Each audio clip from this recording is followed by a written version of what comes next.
What if I told you the most powerful religion on Earth doesn't have a name, but it has a shape you see every single day? Look around you. It organizes your room, it structures your cities, and it holds your darkest secrets. We are taught that nature abhors straight lines, yet our reality is dominated by one specific geometric form, the cube. This isn't just a design choice, it is a signature. From the foundation of ancient temples to the device you are holding in your hand right now, a silent homage is being paid. But who or what is receiving this worship? Let us begin with the most obvious manifestation. In the heart of Mecca, millions of devout believers circle the Kaaba counterclockwise. This act, arguably the largest single ritual on the planet, centers entirely around a black cube draped in silk. While the faithful perform this out of pure devotion to God, a symbolist must ask, why this specific shape? Why does the holiest site in Islam mirror the exact geometric dimensions that appear in opposing faiths and secular monuments alike? Is it possible that the shape itself carries a frequency that predates the religion? Cross the ideological divide, and we find the same geometry. In Judaism, during morning prayers, devout men bind the tefillin to their bodies. One box on the bicep, close to the heart, and another box, a perfect black cube, bound tightly to the forehead, directly over the pineal gland, or the third eye. They are binding the law to their minds, but visually, they are placing their consciousness inside the box. Is this merely tradition, or is it a symbolic representation of contentment? A ritual of surrendering the mind to the confines of the cube? To understand the origin, we must look up. For centuries, astronomers were baffled by the sixth planet from the Sun, Saturn. In ancient times, Saturn was known as the Black Sun, the keeper of time, the great judge. When NASA's Voyager passed it, they discovered a permanent, impossible storm at its north pole, a perfect hexagon. And what is a hexagon? In two-dimensional geometry, a hexagon is simply a flattened cube. If you draw lines connecting the corners, the hexagon becomes a 3D box. The cult of the black cube is, in reality, the cult of Saturn. Saturn is Kronos in Greek mythology, the titan who ate his own children to prevent them from surpassing him. He is the god of restriction, limitation, and time. Time is the ultimate prison. It decays us, traps us, and eventually kills us. The cube represents this material prison. It represents the four elements, the three dimensions of space, plus time, locking us into a physical reality. When the elites worship the cube, they are not worshiping a benevolent creator. They are paying homage to the architect of our limitation. They are bowing to the walls of the cell. The symbolism runs so deep, it hides in plain sight within the symbols of salvation. Take the Christian cross. Unfold a cube, and what shape do you get? A cross. Fold a cross, and you imprison it into a cube.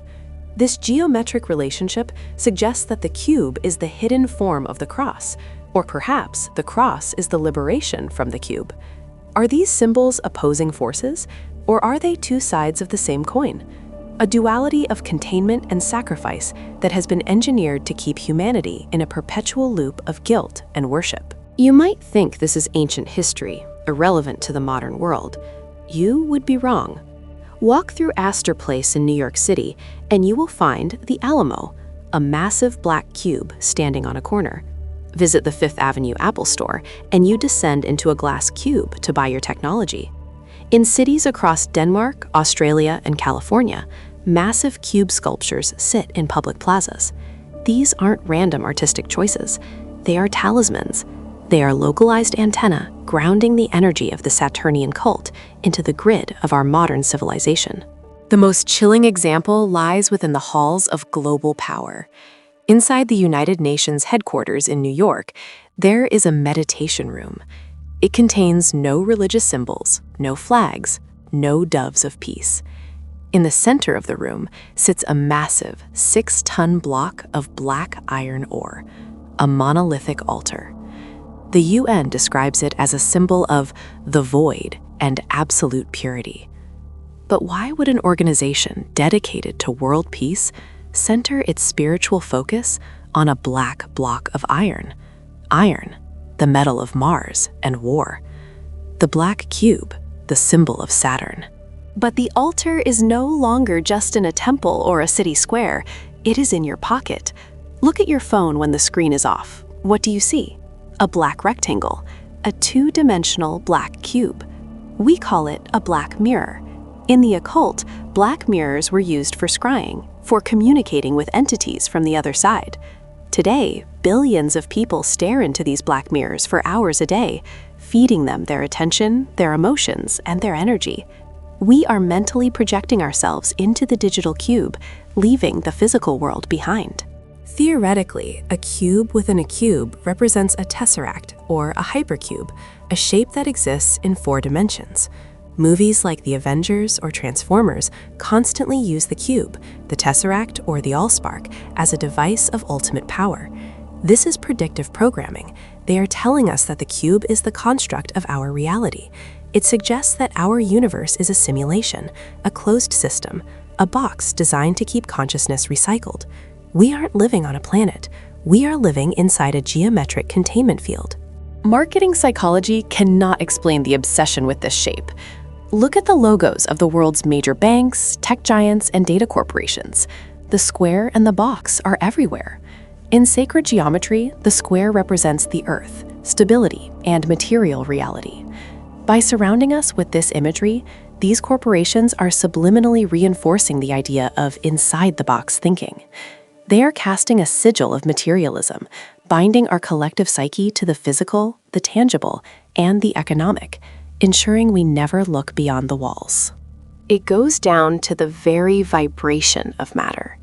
In cymatics, the study of visible sound, certain low frequencies cause sand to form perfect geometric squares and cubes. It is theorized that the frequency of Saturn and the frequency of this material reality is a standing wave that locks energy into this rigid shape. The elite know this.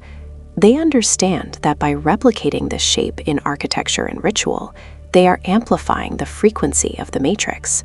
They are strengthening the bars of the cage using the physics of sound and resonance. So who are they? They are the builders of the box, the architects of society who understand the esoteric laws that govern the masses. They don't worship the cube because they love it. They worship it because it grants them power over this material realm. By aligning themselves with the energies of restriction and control, the energies of Saturn, they maintain their position at the top of the pyramid. They are the jailers, and as long as we remain unaware of the symbolism, we remain willing prisoners. Gnostic texts warned of archons, parasitic entities that feed on human fear and ignorance. The black cube is their dinner plate. Every moment of anxiety, every act of blind obedience, every second spent staring into the black mirror is energy siphoned away from your spirit and fed into their system. They have built a reality where we are constantly stressed, divided, and afraid, because that is the battery power that keeps the cube spinning. The system isn't broken, my friends. It is working exactly as it was designed. But a prison is only effective if you don't know you are in one. The moment you recognize the symbols, the spell begins to break. The black cube is powerful, but it is finite. It is limited. Your consciousness is infinite. They put the cube in front of you to make you forget that you exist outside of it. Don't just look at the world with your eyes. Look at it with your mind. The next time you see that shape, ask yourself, are you holding the cube, or is the cube holding you? Wake up. If this symbol truly connects ancient worship to modern power, what else are we missing? Stay curious, stay aware, and don't forget to follow for more hidden truths the world never talks about.